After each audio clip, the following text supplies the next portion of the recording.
আজকে জাকির নায়েক নিয়ে সারা পৃথিবী তোলপাড়।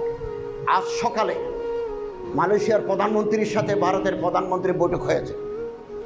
বৈঠকের এক পর্যায়ে নরেন্দ্র মোদী মালয়েশিয়ার প্রধানমন্ত্রীকে বলেছেন, আমার একটা মোস্ট ওয়ান্টেড পারসন আপনার দেশে আছে, আপনি তারে ফেরত দেন, আমি তারে বিচারের মুখোমুখি করব।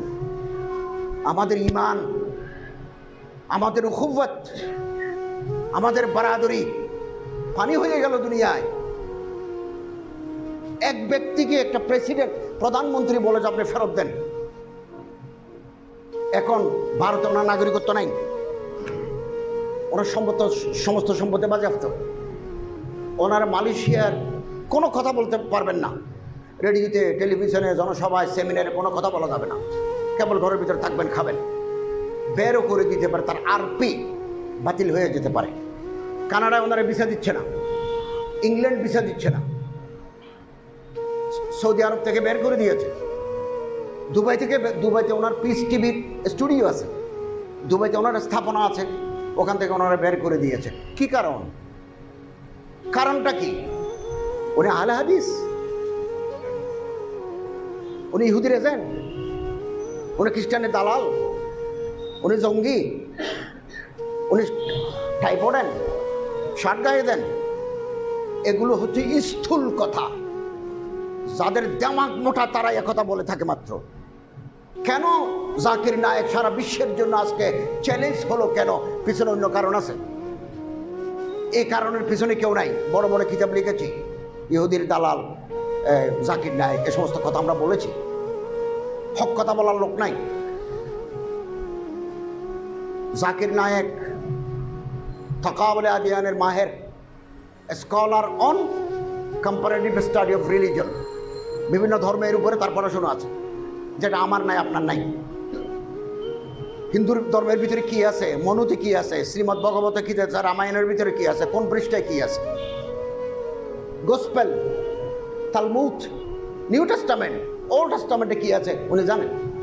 কোরআন শরীফের উপরে ওনার একটা অবুর আছে, আহাদিসে নববিয়ার ভিতরে ওনার একটা দখল আছে। উনি যদিও বা বাকায়দা আলেম নন, মাদ্রাসায় পড়ে কোনো সনদি আফতা নন, কিন্তু পড়াশুনো আছে। কিন্তু উনি ফকি নন, মুফতি নন, উনি ডাক্তার, ইংরেজি শিক্ষিত লোক, কিন্তু এই ফিল্ডে উনি মেহনত করেছেন।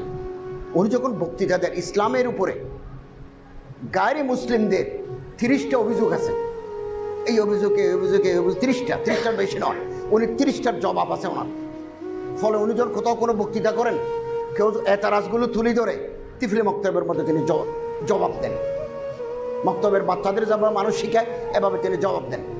এবং তিনি সর্বশেষ ভারতের গভর্নমেন্ট খেপে যাওয়ার কারণ হচ্ছে, এখন তো হিন্দুত্ববাদী সরকার।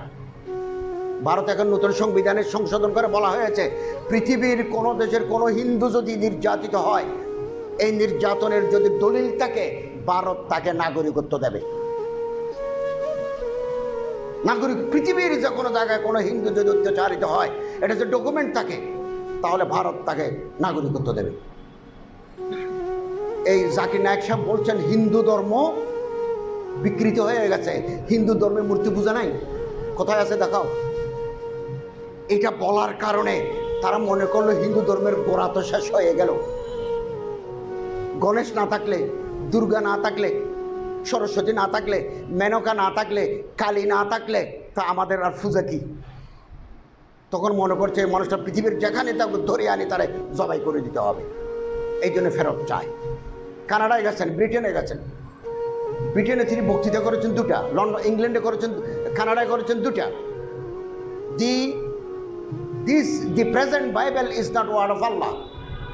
বর্তমান বাইবেল যেটা বাজারে আছে, এটা আল্লাহর কালাম নয়। আল্লাহর কালাম এগুলো বিকৃত হয়ে গেছে, ডিস্টোর্টেড। এখন যেটা বাইবেল আছে, এটা সেন্ট পলের লেখা। এই দলিল, এই দলিল, এই দলিল। সারা বাইবেল লিখেছেন তারা একজনও হযরত ঈসা আলাইহিস সালামকে দেখেন নাই। ঈসা আলাইহিস সালাম 40 বছর বয়সে মারা গেছেন, 27 বছর পর্যন্ত ওনার জীবনের কোনো কাহিনী নাই। তো ওনার এগুলো লিখলো কে? এই সমস্ত 1 নম্বর দলিল, 2 নম্বর দলিল, 3 নম্বর দলিল, this Bible is the word of Allah, the Quran is permanently word of Allah. একথা বলার পরে সামনে যারা বিভিন্ন গির্জা থেকে আসছেন, তারা জিপ জিব্বা কামড় দিয়ে রাখলো। ও মা, এটা কি কথা বলে, এটা তার শুনে নাই। এই মানুষ যদি কানাডায় বক্তৃতা করতে পারে 3 মাসের ভিতরে, তো কানাডায় এই সাইজ শেষ। অতএব এই লোকটা যেন আর না ঢুকে। অতএব ডক্টর জাকির নায়েক তো মুসলিম উম্মার সম্পদ।